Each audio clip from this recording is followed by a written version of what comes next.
মাই god, খেজুরের রস। ইস, কতদিন খেজুরের রস খাই না।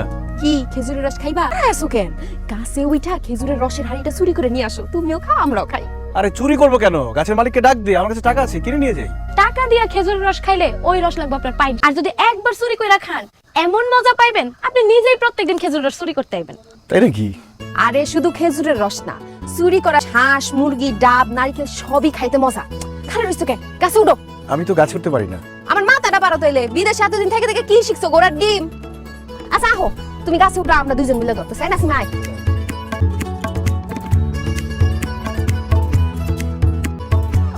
আই যাও, উফরে পাও দাও, বান্ধন আছে?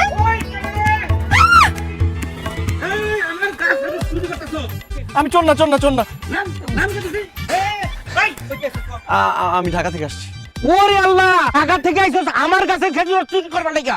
না না, আমরা তো চুরি করছিলাম না, আমরা একটু মজা করছিলাম। আমি আসলে আমার মামার বাড়িতে বেড়াতে এসেছি। এই তোমার মামা কে? ভুইয়া বাড়ির কবির ভুইয়া আমার মামা। আমার মায়ের নাম শাহিদা। তুমি শাহিদের ছেলে? জি। তাহলে তো তুমি আমার ভাগিনা। ভাগিনা দুঃখিত, তোমার আমি চিনবার পারি নাই। তুমি যত রস খাইবে তাও খাও, কোনো সমস্যা নাই, আমি আছি। আমার গাছের রস খাইবা তুমি? না না, ঠিক আছে, এখন আর খাবো না, আসি। খাইবে না মানে? আচ্ছা, কোনো সমস্যা নাই, আমি খেজুর রসের হাড়ি তোমার মামার বাড়ি পাঠাই দিব।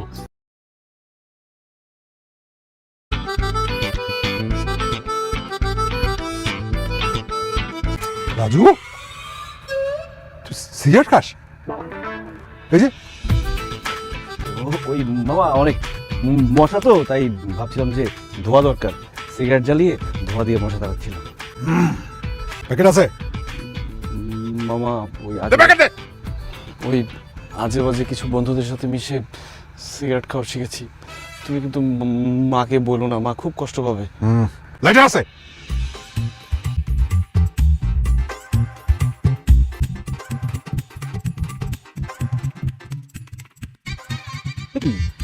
মামা, হ্যাঁ?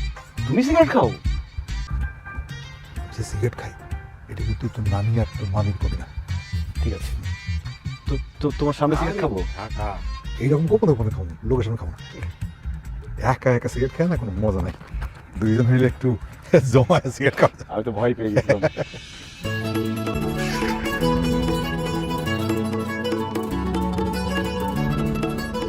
তুমি কোন ব্র্যান্ড খাও মামা? ভিভা, যেখানে ভিভাই খাই। তোমরা কি এখানে খাড়া খাড়া দুইজনে সিগারেট খাইতেছো? মুখ দিয়ে ধোয়া বাইরে তো দেখো না, আম্মা সিগারেট খাইতেছে। আমি সিগারেট খাচ্ছিলাম না, ওই রাজু সিগারেট খাচ্ছিল। এই সিগারেট খাস না, সিগারেট ফেল। কি বলো মামা? আমি খাচ্ছিলাম মানে? তুমিও তো খাচ্ছিলা। খবরদার রাজু ভাই, আব্বার দোষ দিবা না। মা, আব্বাই না, রাজু ভাই সিগারেট খাইতেছি। আর তোমার আব্বা কি মোমবাতি টানতাছিল? হ্যাঁ, মামা ভাগনা একসাথে খাড়া সিগারেট টানতাছে, লজ্জা শরম বলতে কিচ্ছু নাই।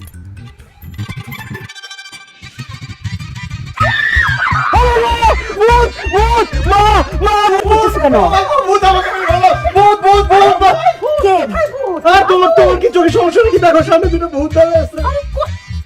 ওরা তো ভূত না, এই যে তুমি দেখো, এইটা আমার মাইয়া জোনাকি, আর এই যে নাসিমা পাশের বাড়ির। কিন্তু মামি বিশ্বাস করো, আমি যে দুইটা ভূত দেখেছি, সেই দুইটা ভূত দেখতে একদম এরকম লম্বা, আকার আকৃতি সব এরকমই ছিল। এই যে তোমার ভাগনা ভূত দেখছে, ভূত দেখা চিল্লা ফাল্লা করতেছে বরে। আমার ভাগনা মিথ্যা কথা বলে না। আমার ভাগনা যখন বলছে এই ভূত দেখছে, তখন কিছু একটা দেখছে, কিছু একটা দেখছে, কিছু।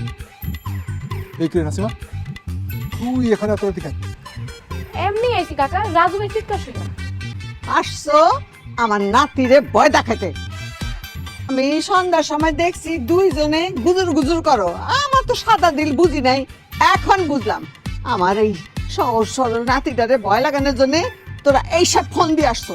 এই তোকে হাত দেখি, হাত বের কর। এই যে খালি। টানা দুই হাত একসঙ্গে। এগুলো দেখে আমি ভয় পাচ্ছি। এগুলাই ছিল ভূত। কান্দর দুইটা, কান ধরে 100 বার উঠবোস করবি, এটা শাস্তি। কান্দর পারুম না। মা যেটা কইছে শুন কিন্তু কইতেছি। এত মানুষের সামনে কাম ধরতে পারুম না, আমার লজ্জা করে। কানে ধর। কাম ধর। একেবারে ঠিক আছে। না না থাক থাক। রাজু, তুই এত রাতে বের হইছিস কেন? হ্যাঁ, তোরাতে পারিস কে?